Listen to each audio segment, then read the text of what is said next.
오늘 당신이 스쳐 지나간 초라한 노인이 당신의 모든 것을 시험하고 있다면 어떻게 하시겠습니까? 한 젊은 경찰의 인생을, 그리고 돈과 권력밖에 모르던 한 늙은이의 인생을 송두리째 바꾼 그날의 이야기. 지금 시작합니다. 구독과 좋아요를 누르시면 당신의 하루에 특별한 행운이 찾아올 겁니다. 사람들은 나를 성공한 사업가라 부른다. 맞는 말이다. 이 손으로 맨주먹으로 이 거대한 제국을 일궜으니 대한민국 물류업계의 신화 태수 로지스의 장태수 회장. 그것이 바로 내 이름이다. 흙수저도 되지 못할 잿가루 같은 인생에서 시작해 이제는 대한민국 경제의 한 축을 담당하는 거물이 되었으니 사람들은 내게 경외와 질투가 뒤섞인 시선을 보낸다. 하지만 그들은 모른다. 이 제국을 지키기 위해 내가 무엇을 버리고 무엇을 외면해야 했는지를. 세상은 교과서처럼 아름답지 않다. 힘이 없으면 짓밟히고 돈이 없으면 무시당하는 정글. 나는 그 정글에서 살아남았고 정점에 섰다. 굶주림이 지긋지긋했고 멸시의 눈초리가 뼛속까지 시렸다. 그래서 독해졌다. 피도 눈물도 없는 인간이라 손가락질 받아도 좋았다. 오직 돈과 힘만이 나를, 그리고 내 가족을 지켜줄 것이라 믿었다. 내 딸, 내 유일한 피부치인 지은이만큼은 이 험한 세상에서 꽃길만 걷게 해주고 싶었다. 그런데 그 아이가 내 인생 최대의 골칫거리를 안고 올 줄이야. 김민준. 이름은 평범하다. 직업은 경찰이다. 그것도 강력계 형사. 매일 칼부림 난 곳, 시체 뒹구는 곳을 제 집처럼 드나드는 놈. 온몸에 멍과 상처를 달고 다니는 게 일상인 놈. 내 귀한 딸의 배필이라기엔 너무도 초라하고 위험한 직업이다. 지은이는 저놈의 어디가 좋다는 걸까? 정직함? 따뜻함? 그런 뜬구름 잡는 소리가 내 딸의 인생을 지켜줄 수 있단 말인가? 나는 그의 파일을 몇 번이고 들춰봤다.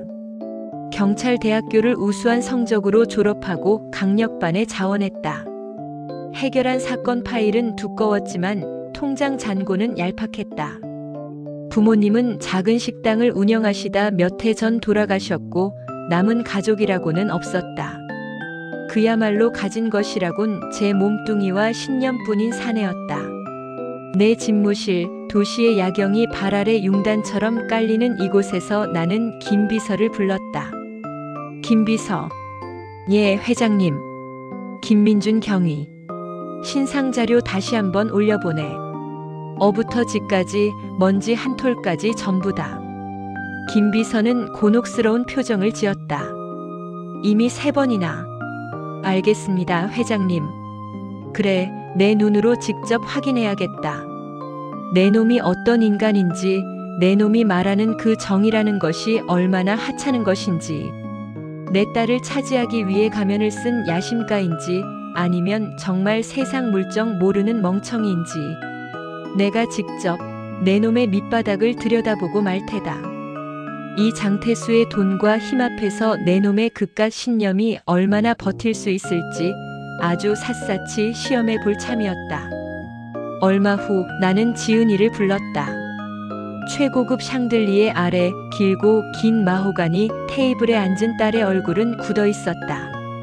아버지, 일부러 부르셔서 하실 말씀이 고작 그거예요? 민준 씨 험담? 험담이 아니다. 사실을 말하는 거지. 변변한 집안도 재산도 없이 월급 받는 경찰 나부랭이다. 어제는 칼 맞은 범인 잡는다고 밤새 경찰서에서 쪽잠을 잤다더구나. 그게 내가 바라는 결혼 생활이냐? 내 차가운 목소리에 지은이는 눈을 똑바로 마주하며 대답했다. 전 그런 민준 씨가 자랑스러워요. 돈이나 권력보다 더 중요한 가치를 지키며 사는 사람이니까요. 아버지는 이해 못하시겠지만요. 가치? 그놈의 가치 타령. 나는 실소를 터뜨렸다. 가치? 허울 좋은 소리. 그 가치라는 게 내 손에 다이아 반지 하나 끼워줄 수 있나? 위험할 때 든든한 경호원 하나 붙여줄 수 있어? 나는 내가 세상 가장 높은 곳에서 가장 빛나길 바랐다. 그런데 고작이라뇨? 아버지가 보시는 세상이 전부가 아니에요. 민준 씨는 돈으로 살 수 없는 것들을 가진 사람이에요. 사람을 배경으로 보지 않는 진심, 불의를 보면 참지 못하는 용기. 그런 것들이요. 진심? 용기? 배고프고 힘없는 자들의 자기 위안일 뿐이다. 세상은 결국 돈과 힘으로 움직이는 거야. 그 친구 지금은 깨끗한 척하겠지. 하지만 내 앞에서 태수 로지스의 힘 앞에서 과연 얼마나 버틸 수 있을까? 내 비아냥의 지은이의 눈에 눈물이 고였다. 그만하세요. 아버지는 민준 씨를 시험하려 들겠지만 전 믿어요. 그 사람은 아버지의 돈과 권력 앞에 절대 무릎 꿇지 않을 거예요. 무릎 꿇지 않을 거라고? 세상에 돈과 권력으로 안 되는 건 없었다. 내 딸의 눈을 가리고 있는 저 어설픈 환상, 내가 직접 깨부숴주마. 아주 처절하게. 지은이는 울면서 자리를 박차고 나갔다. 나는 차갑게 식은 커피 잔을 내려다보며 결심을 굳혔다. 그래, 어디 한번 해보자꾸나. 나는 곧장 김비서를 통해 계획에 착수했다. 회장님 정말 이러실 겁니까? 위험합니다. 김비서는 내 계획을 듣고 사색이 되었다. 하지만 내 결심은 확고했다. 자네는 내가 시키는 일이나 똑바로 해. 분장은 국내 최고의 특수분장팀을 불렀습니다. 2시간 뒤 도착합니다. 주름과 검버섯 그리고 약간의 병세까지 추가해서 완벽한 독거노인으로 만들어 드릴 겁니다. 좋아. 그리고 내가 연락하기 전까지는 절대 나를 찾지도 않은 척해서도 안 된다. 지은이에게는 급한 해외 출장이 잡혔다고 둘러대. 하지만 회장님, 혹시라도 무슨 일이 생기면 내 안전은 내가 지킨다. 자네는 혹시 모를 상황에 대비해 멀찍이서 내가 심어놓은 사람들과 함께 대기하고 있도록. 내 신호가 있기 전까지는 절대 나타나선 안 돼. 명심해. 이것은 내 딸의 인생이 걸린 시험이다. 내 목소리에는 한치의 흔들림도 없었다. 몇 시간 후 나는 거울 앞에 서서 내 모습을 믿을 수 없었다. 희끗희끗하고 푸석한 머리카락, 깊게 팬 주름과 검버섯, 흐릿한 눈동자와 구분 등. 거기에다 어디서 구해왔는지 모를 낡고 해진 옷까지 걸치니 영락없는 세상 풍파에 찌든 가난한 노인이었다. 나는 일부러 허리를 더 구부리고 마른 기침을 몇 번 뱉었다. 내 평생의 연기력이 총동원되는 순간이었다. 태어나서 처음 와보는 곳이었다. 비릿한 생선 냄새와 고소한 튀김 냄새, 사람들의 고함과 웃음소리가 뒤섞인 혼돈의 공간. 바로 김민준이 관할하는 구역의 재래시장. 내 세상과는 너무도 다른 이곳에서 나는 이방인이었다. 아니, 투명인간에 가까웠다. 아무도 나에게 신경 쓰지 않았고 몇몇은 귀찮다는 듯 나를 밀치고 지나갔다. 묘한 기분이었다. 평생 받아온 대접과는 정반대의 세상. 불쾌하면서도 이상한 해방감이 느껴졌다. 저 자로군.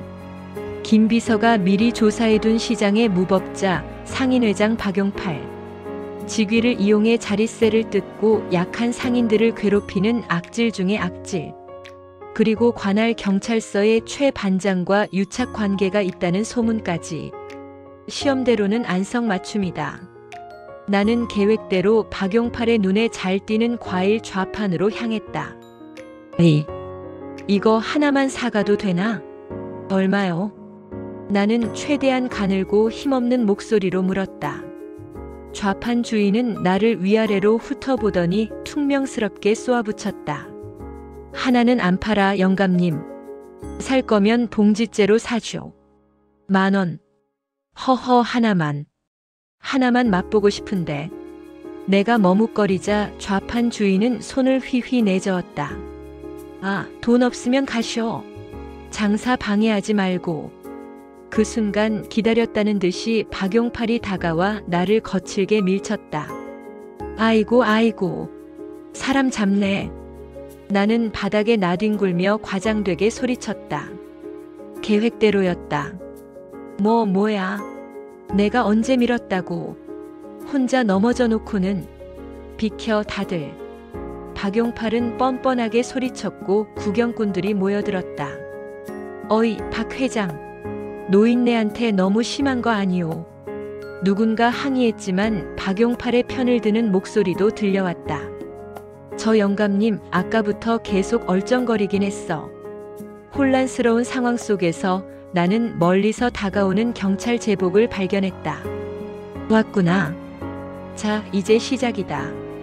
김민준. 내가 어떤 인간인지 지금부터 똑똑히 지켜보마. 아이고 박 회장님. 이게 무슨 소란이십니까? 아니나 다를까 뚱뚱한 몸집의 최 반장이 먼저 달려와 박용팔에게 허리를 굽혔다. 아, 최 반장. 잘 왔어. 이 영감탱이가 혼자 자빠져 놓고는 내가 밀었다고 생떼를 쓰잖아. 최 반장은 나를 귀찮다는 듯 쳐다보며 말했다. 어르신 괜찮으세요? 어디 다친 데 없으면 그냥 좋은 게 좋은 거라고 일어나시죠? 그때 김민준이 다가왔다. 그는 최 반장처럼 상황을 대충 덮으려 하지 않았다. 내 앞에 쪼그려 앉아 눈을 맞췄다. 이 사람이 나를 밀었어. 가슴팍을 아주 세게. 나는 떨리는 목소리로 그를 가리켰다. 어르신 괜찮으십니까? 제가 부축해 드릴까요? 어디 아프신 곳은 없으세요? 그의 목소리에는 진심 어린 염려가 묻어 있었다. 가식인가? 아니면 정말로 동정심이 많은 건가? 나는 그의 흔들림 없는 눈동자를 보며 혼란스러워졌다. 야, 김민준. 뭘 그렇게 쪼그려 앉아 있어? 박 회장님 말씀 못 들었어? 혼자 넘어지셨다잖아. CCTV도 없는 골목이고. 대충 마무리하고 서해 가자. 바빠 죽겠는데. 최 반장이 짜증 섞인 목소리로 재촉했다. 박용팔도 거들었다. 그래, 김 형사.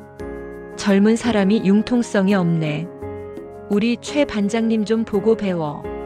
하지만 김민준은 꿋꿋했다. 반장님, 그래도 양쪽 말을 다 들어보고 목격자도 찾아봐야 하는 거 아닙니까? 어르신께서 분명히 밀었다고 주장하고 계십니다. 야, 너 저 양반 누군지 몰라? 상인 회장이야. 우리 서해 명절마다 과일 상자 보내주는 분이라고. 괜히 긁어부스럼 만들지 마. 최 반장의 노골적인 압박에도 김민준의 태도는 변하지 않았다. 상인 회장이면 시민을 밀어도 되는 겁니까? 직위가 법 위에 있습니까? 제법이군. 저런 늙은 너구리 앞에서 조금도 기죽지 않아. 나는 속으로 혀를 찼다. 하지만 이건 시작에 불과하다. 더 큰 시험이 널 기다리고 있을 테니. A씨. 알았어. 그럼 다 같이 지구대로 갑시다. 가서 얘기해요, 가서. 결국 최 반장이 포기하듯 소리쳤다. 김민준은 나를 부축해 일으켰다. 어르신, 걸으실만 하시겠어요? 경찰서까지 같이 가주시죠. 그의 손은 투박했지만 따뜻했다. 나는 그의 부축을 받으며 난생 처음으로 경찰차에 올랐다. 지구대 조사실은 삭막했다. 최 반장은 의자에 거만하게 앉아 이미 결론을 내린 듯 말했다. 그러니까 박 회장님은 절대 안 미셨고 저 영감님은 밀었다고 주장하고 목격자도 없고 CCTV도 없으니 이건 뭐 게임 끝이네. 어르신 그냥 사과받고 끝내시죠. 박 회장님이 과일이라도 한 상자 챙겨주실 거요. 박용팔은 기다렸다는 듯 비싼 과일 바구니를 내 앞에 툭 내려놓았다. 그럼 내가 최 반장 봐서 특별히 사과 한 상자 챙겨드리지. 그들의 태도는 나를 완벽하게 무시하고 있었다. 가난한 늙은이의 말 따위는 들을 가치도 없다는 듯이. 사과가 문제가 아니야. 사람이 사람을 밀어놓고 사과 한마디 없이 돈으로 해결하려는 게 그게 괘씸해서 그래. 나는 억울함에 북받친 듯 떨리는 목소리로 말했다. 반장님, 사건 처리 원칙대로 해야 합니다. 폭행은 반의사 불벌죄가 아닙니다. 피해자 의사와 상관없이 정식으로 입건해서 조사해야 할 사안입니다. 김민준이 다시 한번 원칙을 강조하자 최 반장은 폭발했다. 야, 김민준, 너 오늘 왜 이렇게 빡빡하게 굴어? 저 영감님 행색 좀 봐. 합의금 뜯어내려는 거 딱 보면 몰라. 너 경찰 하루 이틀 해? 합의금? 내가 고작 돈 몇 푼 때문에 이러는 줄 아는가? 그래, 세상은 그렇게 돌아가지. 가난한 자의 진심은 언제나 돈을 향한 탐욕으로 오해받기 마련이다. 그런데 김민준, 너도 저들과 똑같은 생각을 하고 있는 건가? 내 심장이 차갑게 식었다. 행색으로 사람을 판단하면 안 됩니다, 반장님. 우리가 입은 제복은 부자든 가난한 사람이든 똑같은 법의 잣대를 적용하라고 국가가 입혀준 겁니다. 저는 제 원칙대로 하겠습니다. 김민준의 대답은 내 얼어붙었던 심장을 녹이는 듯 했다. 그는 흔들리지 않았다. 아이, 김 형사. 왜 그래, 진짜. 젊은 사람이 너무 고지식하다. 이리 와봐, 잠깐 얘기 좀 해. 최 반장은 김민준을 복도로 끌고 나갔다. 나는 문틈으로 그들을 엿보았다. 박용팔이 최 반장에게 눈짓하자 최 반장은 품에서 두툼한 봉투를 꺼내 김민준에게 건넸다. 김 형사, 내가 자네 관상 보니 크게 될 사람이야. 이런 푼돈에 발목 잡힐 필요 없잖아. 이거 받고 커피나 한잔하고. 저 영감은 내가 잘 구슬려서 보낼 테니 걱정 마. 받아라. 그래, 얼른 받아. 그게 세상의 이치다. 돈 앞에서 정의 같은 건 아무런 힘이 없다는 걸 내 스스로 증명해 보여라. 그래야 내 마음이 편해진다. 그래야 내 딸을 너에게서 떼어놓을 명분이 생긴다. 나는 숨을 죽이고 그의 선택을 지켜봤다. 내 평생을 지배해 온 철학이 시험받는 순간이었다. 지금 뭐 하는 겁니까? 김민준은 봉투를 뿌리치며 소리쳤다. 그의 목소리는 분노로 떨리고 있었다. 지금 공무집행 중인 경찰에게 뇌물을 주려고 한 겁니까? 당신 폭행 혐의에 뇌물 공여죄까지 추가하고 싶습니까? 야, 김민준, 너 지금 뭐 하는 거야? 시끄럽게 만들지 마. 그리고 박 회장님, 이게 무슨... 최 반장과 박용팔은 당황한 기색이 역력했다. 틀렸다. 내가 틀렸다. 저 눈빛, 저 기계, 돈으로 더럽힐 수 있는 종류의 것이 아니다. 나는 지금까지 무엇을 보고 있었던 건가? 내 제국을 쌓아 올린 견고한 신념에 거대한 균열이 생기는 순간이었다. 나는 자리에서 천천히 일어섰다.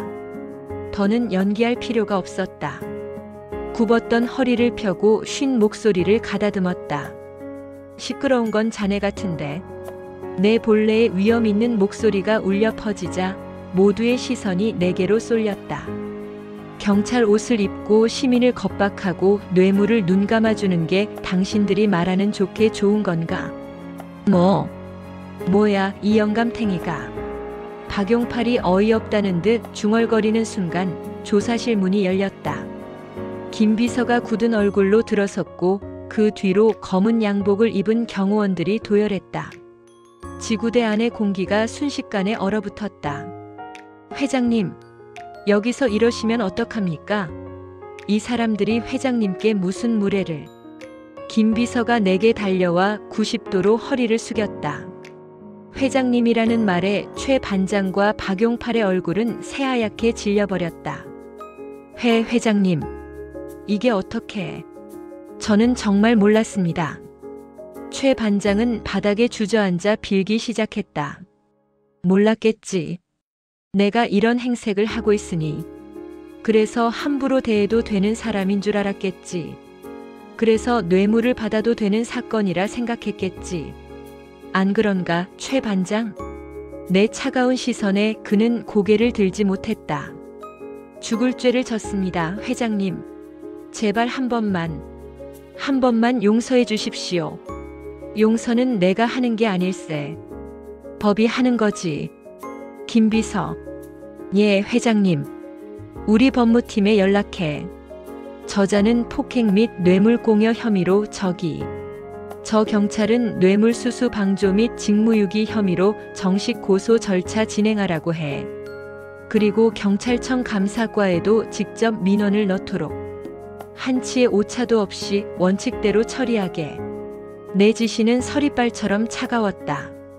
김민주는 이 모든 상황을 믿을 수 없다는 표정으로 지켜보고 있었다. 나는 그에게로 돌아섰다. 김민준 경위. 예. 나는 내 딸을 지켜줄 사람이 돈과 권력인 줄 알았네. 하지만 내가 틀렸어. 자네처럼 불의에 타협하지 않는 용기, 사람을 겉모습으로 판단하지 않는 그 진심이야말로 진짜 힘이었어. 내 진심 어린 고백에 그의 눈동자가 흔들렸다. 저를 시험하신 겁니까? 그랬네. 내 어리석은 편견으로 자네를 시험했어. 미안하네. 하지만 덕분에 내 딸이 어떤 사람을 사랑하고 있는지, 내가 어떤 아들을 얻게 될지 똑똑히 알게 되었어. 이 사건 자네 손으로 직접 처리해주게.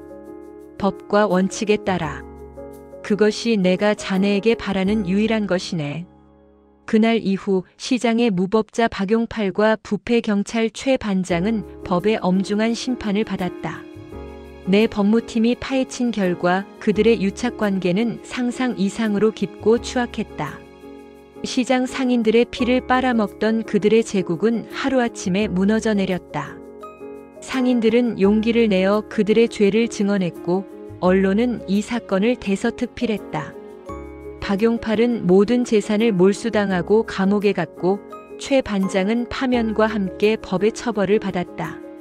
시장에는 오랜만에 평화가 찾아왔고, 상인들은 김민준을 영웅처럼 대했다. 권선징악. 책에서나 보던 이 단어가 현실이 되는 것을 보며 나는 묘한 카타르시스를 느꼈다. 내 저택에서 나는 지은이와 김민준을 마주했다. 아버지, 정말 너무하셨어요? 민준 씨가 얼마나 놀랐는지 아세요? 지은이는 여전히 화가 나 있었지만 그 눈빛에는 안도감이 어려 있었다. 나는 멋쩍게 웃으며 김민준에게 고개를 숙였다. 내가 다 잘못했다. 사위 될 사람 얼굴에 똥칠을 했으니 이 늙은이의 마지막 고집이라 생각하고 용서해주게, 김서방. 김민준은 따뜻하게 웃으며 내 손을 잡았다. 아닙니다, 회장님. 아니, 아버님. 저도 아버님의 마음을 이제는 조금 알 것 같습니다. 나는 그제야 깨달았다. 나는 평생을 돈의 가치만 보고 살아왔네. 하지만 자네를 통해 배웠어. 돈으로 살 수 없는 것들의 가치가 얼마나 위대한지를. 사람의 진정한 가치는 지갑이 아니라 그 마음속에 있다는 것을 말이야. 나의 어리석음을 용서하고 부딘의 딸 지은이의 평생을 지켜줄 진정한 경찰이 되어주게. 자네 같은 아들을 얻게 되어 정말 기쁘다. 그날 우리는 비로소 진짜 가족이 되었다.